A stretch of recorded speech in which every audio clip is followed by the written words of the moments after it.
ԱՄՆ մուտք գործող օտարերկրյա քաղաքացիները սահմանի վրա կարող են բախվել հեռախոսների կամ այլ էլեկտրոնային սարքերի մանրակրկիտ զնմանը։ Իրավաբանների խոսքով, եթե սահմանային ծառայություն իրականացնող մարմինը գտնի ձեր հեռախոսում ինչ-որ տեղեկություն, որը չի համապատասխանում այցի նպատակներին, կարող է արգելել ձեր մուտքը նահանգներ։ Օրինակ, եթե զբոսաշրջային վիզայով մարդը մտել է ԱՄՆ, բայց հեռախոսի մեջ հայտնաբերվում է հաղորդագրություն կամ գրառում, որ նա ցանկանում է աշխատել, դա կարող է դառնալ մուտքի մերժման պատճառ։ Վերջերս նույնիսկ եղել է դեպք, երբ նորվեգացի այցելուի մուտքը արգելվել է մեմի պատճառով, որը մեկնաբանվել է որպես սպառնալիք ԱՄՆ կառավարության դեմ։ Իշխանությունները ազգային անվտանգության շահ այսօր մեկնաբանում են առավել լայն իմաստով, որի մեջ մտնում են օրինակ քաղաքական հայացքները կամ համացանցում արված ինչ-որ գրառումները։ Իսկ այժմ այն մասին, թե ինչ ենք պատմելու հաջորդիվ։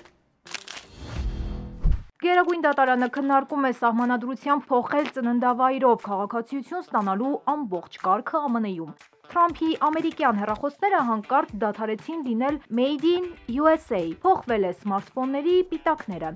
Թրամփը փորձում է Իրանի հետ միջուկային նոր գործարք, պահանջելով զրոյական հարստացում եւ առաջարկելով $30 միլիարդ ծրագիր։ Նախագահը պահանջում է կոնգրեսից մոռանալ արձակուրդները եւ մնալ Վաշինգտոնում, մինչեւ իր մեգա օրինագիծը դառնա իրականություն։ Իվանկա Թրամփը խորհրդային կղզում կառուցում է $1.4 միլիարդ արժողությամբ շքեղ հանգստյան գոտի, փոխելով երբեմնի ռազմական բազան լյուքս դրախտի։ ԱՄՆ-ում բաժնետոմս ունեցողների թիվը հասել է 62%-ի, բայց այդ տոկոսը պատկանում է հիմնականում հարուստ սպիտակամորթներին։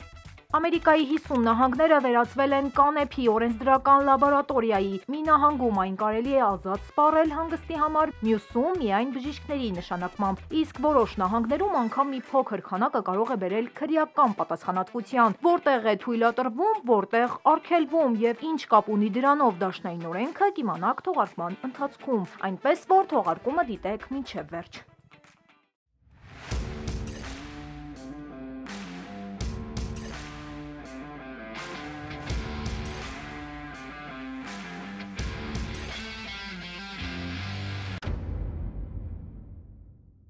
Բարև ձեզ, դուք դիտում եք Glendale Newsroom-ի հերթական թողարկումը։ Ես Լենա Կարապետյանն եմ ու մեր թիմի հետ ձեզ եմ ներկայացնում Ամերիկայում կատարվող քաղաքական ու հասարակական կարևոր նորությունները։ Մեզ աջակցելու համար պարզապես բաժանորդագրվեք մեր YouTube-յան ալիքին, սեղմելով զանգակի կոճակը։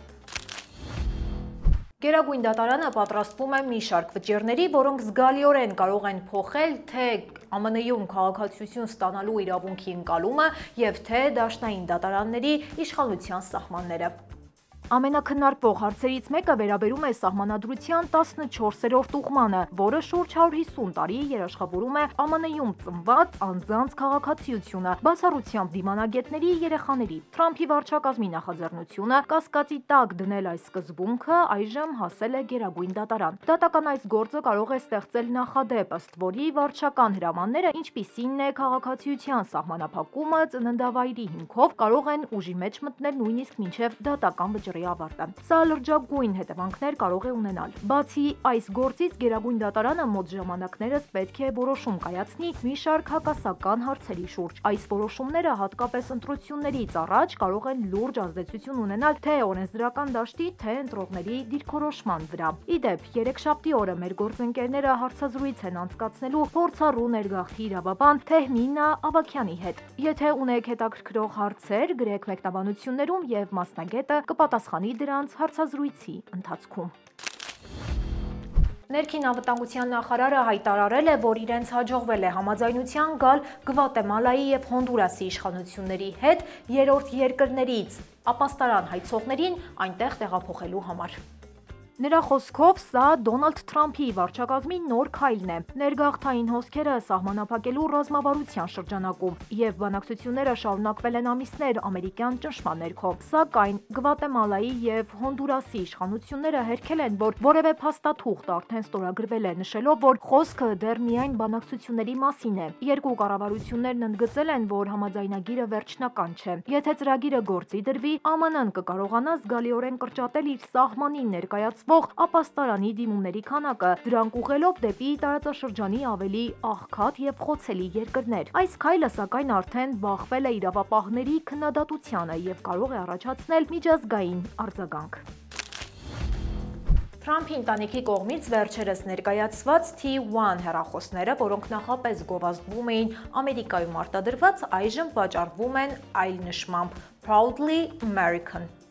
Այս փոփոխությունը նկատվել է այն բանից հետո, երբ կայքերը սկսեցին կասկածի տակ դնել արտադրանքի ծագման իրական վայրը։ Ըստ ԱՄՆ Դաշնային առևտրային հանձնաժողովի Made in USA նշումը կարելի է օգտագործել միայն այն դեպքում, երբ ապրանքը ամբողջությամբ կամ գրեթե ամբողջությամբ արտադրված է ԱՄՆ-ում։ Մի քանի ընկերություններ վերջին տարիներին ենթարկվել են դատական հայցերի այդ նշումը չարաշահելու համար։ Թրամփի կազմակերպությունը հրաժարվել է մեկնաբանել պատճառը, թե ինչու է փոխվել ձևակերպումը իր պաշտոնական կայքում։ Միացյալ Նահանգներում կանեփի օգտագործումը շարունակում է մնալ քաղաքական ու իրավական բարդ խնդիր։ Դաշնային մակարդակով այն արգելվում է օգտագործելը, բայց կան նահանգներ, որոնք թույլ են տալիս օգտագործել կանեփը տարբեր ձևերով։ Ոմանք թույլատրում են այն միայն բժշկական նպատակներով, մյուսները նաև հանգստի, իսկ մի քանի նահանգներ դեռ կոշտ կերպով արգելում են դրանց ցանկացած օգտագործումը։ 2025 թվականի մարտի դրությամբ 24 նահանգ եւ Վաշինգտոն քաղաքը օրինականացրել են կանեփի հանգստի նպատակով օգտագործումը։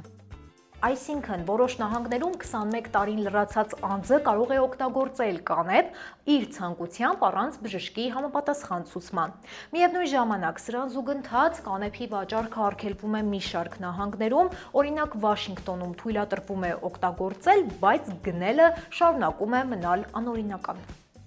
Բժշկական կանեփն այսօր օրինական է 39 նահանգում եւ Վաշինգտոնում։ Այն տրամադրվում է բժշկի նշանակմամբ տարբեր խնդիրների դեպքում, օրինակ ցավ, անքնություն, սկրելոզ կամ տագնապ։ Սակայն որոշ նահանգներ թույլ են տալիս միայն CBD բաղադրիչը, որը ունի հոգեմետ ազդեցություն։ CBD ներկայումս օգտագործվում է միայն բժշկական նպատակներով ամերիկյան 6 նահանգներում։ Այն չի առաջացնում հարբեցողություն եւ կարելի է նկատել դրա օգտագործումը կաթիլներում, յուղերում, կոնֆետներում եւ այլուր։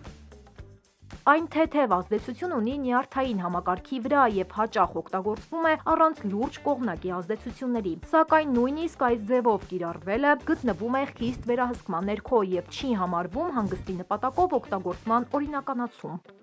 Ամերիկյան մյուս 5 նահանգներում կանեփի օգտագործումը արգելվում է։ Քաղաքացիները ոչ կարող են գնել, ոչ վաճառել, ոչ էլ օգտագործել բժշկական նպատակներով, բայց այժմ օրենսդրական ինչ-ինչ փաթեթներ են փորձում առաջ բերել, որպեսզի օրինականացնեն կանեփի օգտագործման ձևերը։ Չնայած նահանգների որոշումների ազատությանը, դաշնային կառավարությունը դեռ համարում է կանեփը A կարգի թմրանյութ, բարձր կախվածության ռիսկով եւ առանց բուժական արժեքի։ Սա բերում է լուրջ հակասությունների, քանի որ կանեփ արտադրողները չեն կարող բացել բանկային հաշիվներ կամ օգտվել դաշնային հարկային արտոնություններից, քանի որ բանկերն ու հարկային մարմինները գործում են դաշնային վերահսկողությամբ։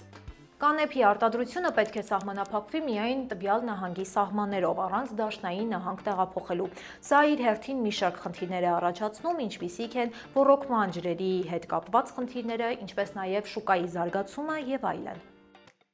Վերջին տարիներին դաշնային մակարդակով ներկայացվել են մի քանի օրինագծեր կանեփի ապաքրեականացման նպատակով։ Առաջարկում է դուրս հանել կանեփը վերահսկվող նյութերի ցանկից, ջնջել նախկին դատվածությունները եւ սահմանել 5% հարկ, այդ եկամուտներն ուղղելով սոցիալական ծրագրերին։ Այսպիսով, ԱՄՆ-ում կանեփի օրինականացման քարտեզը բարդ ու բազմաշերտ է։ Միևնույն ժամանակ այն ընդգրկում է ոչ միայն նահանգների օրենսդրական մոտեցումները, այլ նաև միախառնվում է իշխանություն ու նահանգային իշխանության միջև վեճերը։ Միևնույն ժամանակ այս ամենը հստակ ցույց է տալիս, որ այն օգտագործվում է ոչ միայն բժշկական նպատակներով, այլ նաև կարող է ծառայել սոցիալական, քաղաքական ու մի շարք այլ հարցերում ևս։ Սիրելի հետևորդներ, եկեք տեսնենք, թե ինչ է կատարվում միջազգային ասպարեզում։ Թրամփի վարչակազմը Իրանի հետ քննարկում է նոր միջուկային նախաձեռնություն, որի նպատակն է լիակատար արգելել ուրանի հարստացումը։ Ըստ CNN-ի աղբյուրների, բոլոր սցենարները ենթադրում են զրոյական հարստացում առանց որևէ բացառության կամ փոխզիջման։ Քննարկվող ծրագիրը դեռ նախնական փուլում է, սակայն ընդգծվում է, որ առանց այս պայմանը կատարելու բանակցություններ չեն լինի։ Միաժամանակ պաշտոնյաներն առաջարկում են Իրանի համար ստեղծել քաղաքացիական միջուկային ծրագիր առանց հարստացման, որի ֆինանսավորումը կարող է հասնել 20-ից 30 միլիարդ դոլարի։ Այդ գումարը նախատեսվում է ոչ թե ԱՄՆ-ի, այլ արաբական գործընկեր երկրների կողմից։ Թրամփի վարչակազմից մեկ բարձրաստիճան պաշտոնյա նշել է. «Մեջբերեմ, ԱՄՆ-ն պատրաստ է առաջնորդել այս գործընթացը, բայց վճարողը մենք չենք լինի»։ Մեջբերման ավարտը։ Նախագծի շրջանակում դիտարկվում է նաև որոշ սառեցված միջոցների մոտ 6 միլիարդ դոլարի հասանելիություն ապահովելը Իրանի համար, ինչպես նաև հնարավոր պատժամիջոցների մեղմացումը։ Եթե այս նախաձեռնությունը առաջնահերթ գրանցվի, այն կարող է Իրանի և Արևմուտքի հարաբերությունները վերածել բաց բախման սպառնալիքից վերահսկվող պայմանավորվածության։ Նախագահի վարչակազմը պատրաստվում է սահմանափակել տեղեկատվության փոխանակումը Կոնգրեսի հետ, քանի որ վերջերս Իրանի վրա հարձակման ժամանակ արտահոսել էին տվյալներ ու զեկույցներ այդ մասին։ Այդ զեկույցը գաղտնի համակարգով փոխանցվել է Կոնգրեսին, սակայն հաջորդ օրը դրա բովանդակությունը հայտնվել է CNN-ում և The New York Times-ում։ Սպիտակ տան ներկայացուցիչը հայտարարել է, որ սկսել են պատերազմ գաղտնի տեղեկություններ արտահանողների դեմ և սկսվել է պաշտոնական հետաքննություն։ Միաժամանակ հետախուզական կառույցները քննարկում են, թե ինչպես խստացնել նման նյութերի հասանելիությունը ապագայում։ Թրամփը կոչ է արել Կոնգրեսի անդամներին մոռանալ արձակուրդի մասին ու մնալ Ամերիկայում այնքան ժամանակ, մինչև չի ընդունվել իր կողմից առաջ քաշված մեծ ու գեղեցիկ օրինագիծը։ Իր սոցիալական էջում հրապարակված գրառմամբ նա հորդորել է Սենատի իր գործընկերներին փակվել բանակցային սրահում, աշխատել ներկայացուցիչների պալատի հետ և ապահովել օրինագծի անհապաղ ընդունում մինչև հուլիսի 4-ի անկախության օրը։ Սակայն Կոնգրեսի օրենսդիրները նախապես նախատեսել էին հեռանալ մայրաքաղաքից մի քանի օրով վերադառնալով իրենց ընտրատարածքներ, բայց ներկայացուցիչների պալատի խոսնակը արդեն նախազգուշացրել է. «Մինչև այս մեգազինքը չանցնի, արձակուրդներ չեն լինի»։ Հանրապետականները փորձում են օրինագիծն անցկացնել հատուկ ընթացակարգով բյուջետային համաձայնեցման միջոցով։ Դա թույլ կտա շրջանցել Սենատի սովորական 60 ձայնի պահանջը և ընդունել օրինագիծը սովորական մեծամասնությամբ։ ԱՄՆ-ում վիզա ստանալը նոր կառավարության վարած քաղաքականության պատճառով բավականին բարդ է, բայց մեր գործընկերները բազմիցս են ապացուցել, որ լավ պատրաստված լինելու դեպքում այն հնարավոր է։ Smart Assist-ի մասնագետները արդեն օգնել են հարյուրավոր ուսանողների, գործարարների և Հայաստանի քաղաքացիների ընտրելու վիզայի ճիշտ տեսակը, ստանալու հրավերներ ԱՄՆ-ից, կատարել անհրաժեշտ ամրագրումներ և նախապատրաստվել դեսպանատան հարցազրույցներին։ Թիմը քայլ առ քայլ ուղղորդում է դիմորդներին, ապահովելով անհատական մոտեցում։ Նշեմ, որ առաջին խորհրդատվությունն անվճար է։ Պարզապես պետք է անցնել թողարկման տակ տեղադրված հղումով, որը կգտնեք մեկնաբանությունների դաշտում, և Smart Assist-ի մասնագետները կապ կհաստատեն ձեզ հետ։ Սպիտակ տան խոսնակը հրաժարվել է որևէ կոնկրետ պատասխան տալ, թե արդյոք Ամերիկան պատրաստվում է Ուկրաինային տրամադրել Patriot հրթիռներ, թե ոչ։ Այս հարցը հնչել է Թրամփ-Զելենսկի հանդիպման ֆոնին։ Սպիտակ տան խոսնակը ասել է, որ դա առանձնազրույց է եղել ու նախագահները պետք է տան այդ հարցի պատասխանը։ Նա հավելել է, որ Թրամփը շարունակում է հանդես գալ պատերազմի արագ ավարտի անհրաժեշտության մասին հայտարարություններով, սակայն որևէ կոնկրետ համաձայնություն կամ խոստում զենիթահրթիռային աջակցությանը վերաբերող հարցում չի ներկայացվել։ Այսպիսով, պաշտոնական Վաշինգտոնը դեռ բաց է թողնում հրթիռային օգնության հարցը, նշելով, որ նման որոշումների հրապարակումը պատկանում է նախագահին։ Ալբանիայի կառավարությունը պաշտոնապես հաստատել է, որ Թրամփի դուստրը և նրա ամուսինը պատրաստվում են Սազանի կղզում կառուցել 1,4 միլիարդ դոլար արժողությամբ շքեղ հանգստյան գոտի։ Կղզին, որը նախկինում եղել է խորհրդային սուզանավային բազա և քիմիական զինամթերքի պահեստ, ներկայում ծառայում է որպես հակաթմրամիջոցային ռազմաբազա։ Ալբանացի պաշտոնյաներն ընդունել են ծրագրին աջակցել պայմանով, որ տարածքն ամբողջությամբ կմաքրվի ականներից և ռազմական մնացորդներից։ Նախագծին աջակցություն է հայտնել Ալբանիայի կառավարությունը, սակայն անդիմությունը և բնապահպանական խմբերը բարձրացրել են թափանցիկության ու բնության պահպանման հետ կապված հարցեր։ Իվանկա Թրամփը հայտարարել է, որ համագործակցություն համագործակցելու է միջազգային ճանաչում ունեցող ճարտարապետների հետ Սազանը վերածելու դրախտային գոտու, որը կպահպանի իր պատմական ժառանգությունն ու բնության յուրօրինակությունը։ Մինչև այդ ալբանացիներն արդեն հումորով կղզուն տվել են անուն Թրամփի կղզի։ Մեկնաբանություններում գրեք, ինչ եք կարծում, ճիշտ է արդյոք Սազանի նման պատմական ու բնությամբ հարուստ կղզում շքեղ հանգստյան համալիր կառուցել։ Սիրելի հետևորդներ, մինչև թողարկման մյուս կարևոր նորությունների մասին խոսելը, եկեք տեսնենք, թե ինչ է հրապարակված մեր Facebook-յան էջում։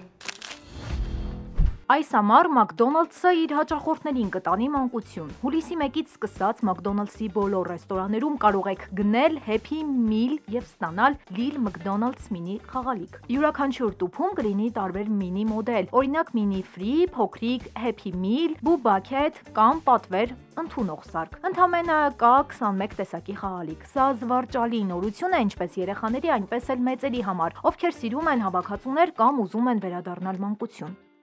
ԱՄՆ Սենատը ընդունել է Թրամփի վարչակազմի առաջին խոշոր կրիպտո օրենքը՝ Genius Act-ը, որը կարգավորելու է կայուն կրիպտոարժույթների շուկան։ Օրենքը սահմանում է հստակ կանոններ ոլորտի համար, որը 2020-ից ի վեր աճել է 20 միլիարդից մինչև 250 միլիարդը, եւ սպասվում է, որ շուկայի ծավալը կարող է հասնել 2 տրիլիոն դոլարի։ Nike-ը հայտարարել է, որ մինչև 2026 թվականը կկրճատվի Չինաստանում արտադրությունը, այն հասցնելով միանիշ տոկոսի, որպես պատասխան Թրամփի վարչակազմի նոր մաքսատուրքերի։ Այս պահին Nike-ի կոշիկների շուրջ 16% արտադրվում է Չինաստանում, բայց ընկերությունը տեղափոխում է արտադրությունը այլ երկրներ ֆինանսական ճնշումներից խուսափելու համար։ Մաքսատուրքերը կարող են ընկերությանը պատճառել մինչև 1 միլիարդ դոլարի հավելյալ ծախս, ինչի պատճառով Nike-ը պլանավորում է կրճատել ծախսերը եւ բարձրացնել գները։ Այնուամենայնիվ բաժնետոմսերի գինը արդեն աճել է 11% եռամսյակային հաջողությունից հետո։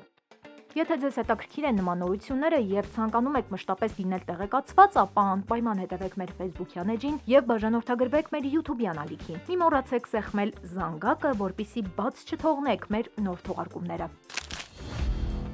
Մեքսիկայի նախագահը կոշտ է արձագանքել ԱՄՆ ֆինանսների նախարարության մեքսիկական բանկերի դեմ ուղղված պատժամիջոցներին։ Նա ասել է, որ մեղադրվում են 3 բանկեր իբր փողերի լվացման մեջ, բայց դրանք անհիմն են, չկա որևէ հստակ ապացույց։ Մեզ դեռ չեն տրամադրել որևէ փաստաթուղթ կամ ապացույց, որը հիմնավորի այդ մեղադրանքները, ասել է նախագահը, ավելացնելով, որ եթե նման տվյալներ կան, իր կառավարությունը պատրաստ է համագործակցել։ Նա նաև կոչ է արել ԱՄՆ-ին բաց եւ թափանցիկ կերպով կիսվել բոլոր տվյալներով։ Մինչև ԱՄՆ-ն մեղադրում է այս բանկերին ֆենտանիլի անօրինական առևտրի միջոցները համակարգելու մեջ, Մեքսիկան պահանջում է հստակ ապացույցներ, նախքան որևէ քայլ ձեռնարկելը։ Այս միջադեպը կարող է լարել Վաշինգտոնի եւ Մեքսիկայի հարաբերությունները հատկապես նարկոտրաֆիկի եւ ֆինանսական վերահսկողության հարցերում։ Աշխարհի էներգետիկ համակարգում ածխաթթու գազի արտանետումները 4-րդ տարին անընդմեջ հասել են պատմական առավելագույնին։ Չնայած նրան, որ 21-րդ դարում մարդիկ օգտվում են արևի կամ քամու էներգիայից, բայց կան վայրեր, որոնք ակտիվ օգտագործում են գազ, նավթ ու այլ վառելիքներ։ 2024 թվականին էներգիայի ընդհանուր արտադրությունը աճել է 2%-ով, իսկ ածխաթթու գազի արտանետումները 1%-ով, գերազանցելով 48 միլիարդ տոննա։ Ամենամեծ աճը գրանցվել է բնական գազի ոլորտում 1.5%, հետո ածուխ 1.2%, իսկ նավթի էներգետիկ օգտագործումն աճել է մոտ 1%-ով։ Արևային եւ քամու էներգիայի արտադրությունը աճել է 16%-ով, սակայն զեկույցը նշում է, որ վերականգնվող էներգիայի զարգացումը դեռ չի փոխարինում հին համակարգերին։ Այն պարզապես ավելացվում է ընդհանուր էներգետիկ բալանսին առանց նվազեցնելու հանածո վառելիքի կախվածությունը։ Բաժնետոմսերը Ամերիկայում ընկալվում են որպես տնտեսության կայունության ուղի, բայց 2025 թվականի Գելափի տվյալները հստակ ցույց են տալիս, որ բաժնետեր լինելը վիճակված չէ բոլորին, այլ ավելի բարձր խավերին, ավելի շատ եկամուտ ունեցողներին ու կրթված հասարակությանը։ Այժմ այս մասին եկեք խոսենք թվերով։ 2025 թվականին Գելափի տվյալներով ամերիկացիների 62%-ը նշում է, որ բաժնետոմս ունի։ Այս ցուցանիշը պահպանվել է նույն մակարդակի վրա 2024-ին եւ մոտ է 2023-ի 61%-ին։ Սա զգալի առաջընթաց է նախորդ տասնամյակի համեմատ, երբ բաժնետիրությունը հիմնականում պակաս էր 60%-ից։ Ամենացածր մակարդակը գրանցվել է 2013-ին եւ 2016-ին ընդամենը 52%, բայց այդ 62%-ը հավասարապես չի բաշխվում հասարակության ներսում։ Եկամուտ Ամերիկացիներն ամենաուժեղ գործոններից մեկն է։ Տարեկան $100,000 եւ ավելի վաստակող ընտանիքներում բաժնետոմս ունեն 87%-ը։ Այդ նույն ցուցանիշը կազմել է 84% քոլեջի շրջանավարտների եւ 77% ամուսնացած ամերիկացիների շրջանում։ Մինչդեռ առանց ամուսնական կարգավիճակի անձանց միայն 49%-ն է բաժնետել։ Ավելի ցածր ցուցանիշ ընդամենը 42% գրանցվել է այն մարդկանց շրջանում, ովքեր ավարտել են միայն ավագ դպրոցը, իսկ ամենացածր ցուցանիշը 28% արձանագրվել է նրանց մոտ, ովքեր ապրում են տարեկան $50,000-ից պակաս եկամուտով։ Ռասայական եւ էթնիկ պատկանելիությունը նույնպես կարևոր դեր ունի։ Սպիտակամորթ մեծահասակների 70%-ը բաժնետել է, մինչդեռ սևամորթների շրջանում այդ թիվը 53% է։ Լատինաամերիկյան ծագմամբ ամերիկացիների մոտ բաժնետիրությունը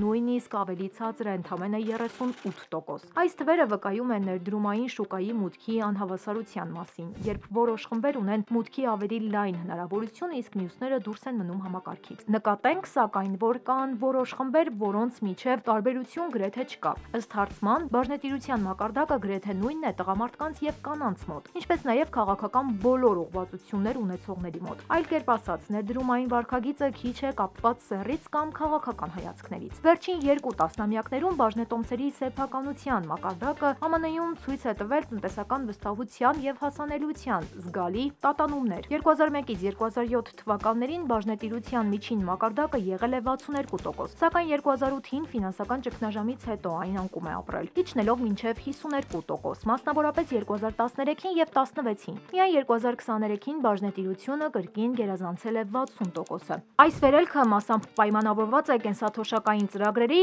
ինչպես նաեւ փոխադարձ հիմնադրամների նկատմամբ աճող վստահությամբ։ Բազմաթիվ ամերիկացիներ սկսել են ներդրումներ կատարել նաեւ անհատապես օգտագործելով թվային բրոքերային հարթակներ։ Այս թվերը հստակ ցույց են տալիս մի բան, որ բաժնետոմսերը Ամերիկայում արտացոլում են ֆինանսական անհավասարությունը։ Բաժնետոմս գնում է նա, ով ունի կրթություն, ունի ֆինանսական անկախություն, իսկ ստվերում մնում են ցածր եկամուտ ունեցող մարդիկ։ Եթե այս ամենը չկարգավորվի, ապա ապագայում էլ 62% բաժնետոմսերը կմնան հարուստների ձեռքում։ Ըստ BBC-ի, գիտնականները սկսել են աշխատել մարդկային գենոմի արհեստական սինթեզի վրա, որի նպատակն է ստեղծել այնպիսի դիմացկուն բջիջներ, որոնք կվերականգնեն վնասված օրգանները ու կամրապնդեն մարդու իմունային համակարգը։ Նախագծի ֆինանսավորումը կազմել է $13.7 միլիոն։ Նախ կսինթեզվեն DNT-ի առանձին հատվածները, ապա մի ամբողջ քրոմոսոմ, որը կապված է աճի եւ վերականգնման կենսաբանական գործընթացների հետ։ Սակայն նախագիծը արդեն մտահոգություն է առաջացրել միջազգային գիտական հանրության շրջանում։ Շատ մասնագետներ զգուշացնում են, որ նման տեխնոլոգիան կարող է օգտագործվել էթիկապես վիճահարույց նպատակներով, ներառյալ դիզայներական երեխաների ստեղծումը, գենետիկորեն փոփոխված մարդկանց պատրաստումը կամ նույնիսկ կենսաբանական զենքի մշակումը։ Սիրելի հետևորդներ, շնորհակալ ենք թողարկումը մինչև վերջ դիտելու համար։ Մենք բարձր ենք գնահատում ձեր ակտիվությունը, սիրով կարդում ենք բոլորիդ նամակներն ու մեկնաբանությունները։ Եթե ցանկանում եք առաջինը դիտել մեր թողարկումները, ապա բաժանորդագրվեք մեր YouTube-յան ալիքին, սեղմելով զանգակի կոճակը, ինչպես նաև կոմենտներում գրեք, որ քաղաքից կամ երկրից եք հետևում մեզ։ Այսօր այսքանը, կհանդիպենք 2 օրից։ Շնորհակալություն։